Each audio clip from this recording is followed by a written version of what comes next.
Hey friends, it's your teen and tween librarian Rebecca, and we're back for another episode of Bedtime Stories.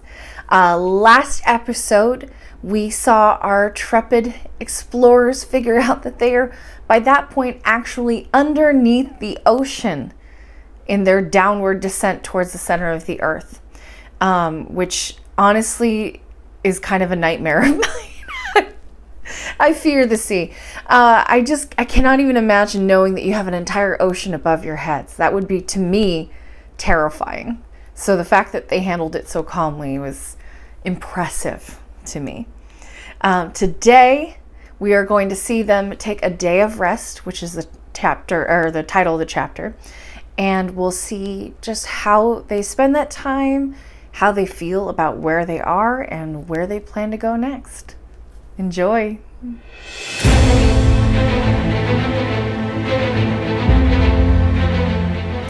Chapter 25. A Day of Rest. I consequently awoke on Sunday morning without the usual preoccupation with an early start, and although we were in the deepest of abysses, this was still extremely pleasant. Besides, we had grown accustomed to this troglodyte existence of ours.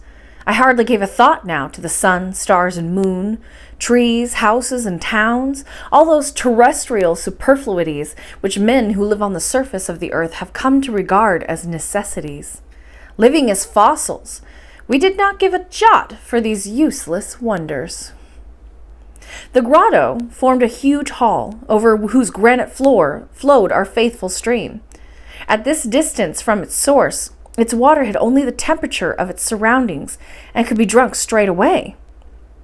After breakfast, the professor decided to spend a few hours putting his daily notes in order. "First of all," he said, "I'm going to work out our exact position. On our return, I want to be able to draw a map of our journey, a sort of vertical section of the globe, which will show the course of our expedition." "That will be very interesting, Uncle, but are your observations sufficiently precise to enable you to do this?" "Yes, I have kept a careful account of every angle and incline. I am sure I have made no mistakes. First, let us see where we are. Take the compass and tell me the direction it indicates." I examined the instrument carefully and replied, "East by south." "Good," said the professor, noting this down and making some rapid calculations. "I estimate that we have come 213 miles from our starting point." "So we are traveling under the Atlantic." "Exactly. And at this very moment, a storm may be raging above us, and ships may be being tossed about by the waves." "That may well be the case." "And whales may be lashing the roof of our prison with their tails." "Don't worry, Axel, they won't succeed in shaking it. But let's go back to our calculations. We are 213 miles southeast of Sniffles, and from my notes I estimate that we are at a depth of 48 miles. "But that is the limit which scientists set to the thickness of the Earth's crust." "I don't deny it." "And here, according to the law of increasing temperature, there ought to be a heat of 1,500 degrees centigrade." "Ought to be, my boy." "And all this granite ought to be melting." "Well, you can see for yourself that it isn't, and that the facts, as so often happens, disprove the theory."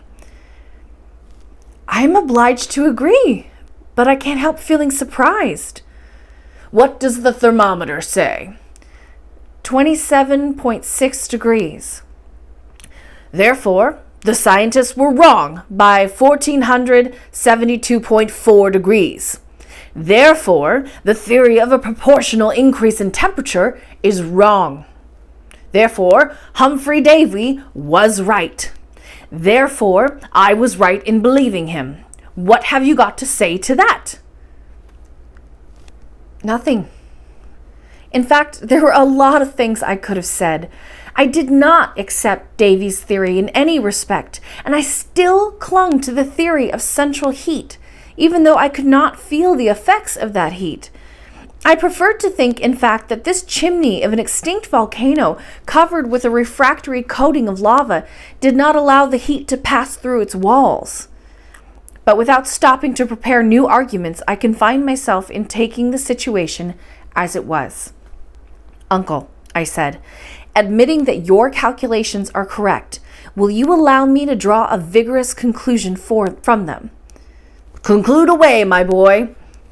At the latitude of Iceland, where we are now, the radius of the Earth is about 4,749 miles, isn't it? 4,750. Let's say 4,800 in round figures. And out of 4,800 miles, have we done 48? As you say. And this is at a cost of 213 miles diagonally? Exactly. In about 20 days? In 20 days.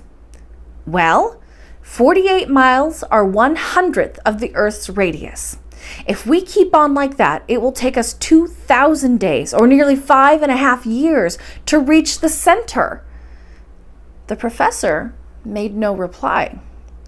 Not counting the fact that if we go to 200 miles horizontally for every 40 vertically, we shall come out at some point on the Earth's circumference long before we reach the center.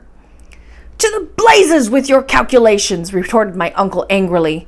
To blazes with your hypotheses. What are they based on? How do you know that this corridor doesn't go straight to our destination? Besides, there's a precedence for what I'm doing. Another man has done it, and where he has succeeded, I shall succeed too. I hope so, but after all, I'm entitled. You're entitled to hold your tongue, Axel, instead of talking nonsense like that. I saw that my uncle was about to be metamorphosed into the fearsome professor, and I made no reply. Now, he went on, look at the manometer. What does it say? It indicates a considerable pressure. Good. You can see that by descending gradually and accustoming ourselves little by little to the density of this atmosphere, we have avoided any sort of inconvenience. Except for a slight earache. That's nothing, and you can get rid of it by breathing quickly to equalize the pressure inside your lungs with that outside. Yes, of course, I replied, determined to say nothing more which might annoy my uncle. It's even a positive pleasure to live in this dense atmosphere. Have you noticed how clearly you can hear everything down here? I have. A deaf man would soon come to hear perfectly in these conditions. But won't this density increase? Yes. In accordance with a rather uncertain law, it is true that the weight of matter will diminish as fast as we descend. You know that it is at the surface of the globe that weight is the most perceptible, and that at the center of the earth objects weigh nothing at all. I know that, but tell me, won't this air we are breathing end up by acquiring the same density as water? Probably, under a pressure of 710 atmospheres. And lower down? Lower down, the density will increase even further. Then how shall we continue our descent? We shall have to fill our pockets with stones. You have an answer for everything, Uncle. I did not dare go any further into the region of theory, for I would have to come across another insurmountable difficulty which would have infuriated the professor.